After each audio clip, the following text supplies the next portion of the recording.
अस्सलाम वालेकुम नाज़रीन, ख़बरनि जो सिलसिलो जारी आहे। पाण ख़बर शामिल कयूं था। शहदादकोट खां रिपोर्ट करे रहियो आहे सिकंदर अली डेगारी। क़बूसैदखान लॻ सहकारी जे इल्ज़ाम हेठि ॿटोक़तल जवाबदार पंहिंजी ज़ाल हवा ख़ातून ऐं आशिक़ जावरी खे गोलियूं हणी फ़रार थी वियो।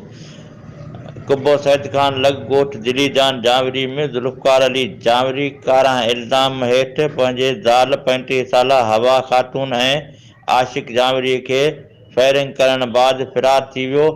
होॾां इतला मिलण ते रबी पुलिस थाणे जी पुलिस वाक़े वारे हंधि पहुची मक़तूला हवा ख़ातून जो लाश क़बूसैदखान इस्पताल मां पोस्टमार्टम कराइण बाद वारसनि हवाले करे छॾियो।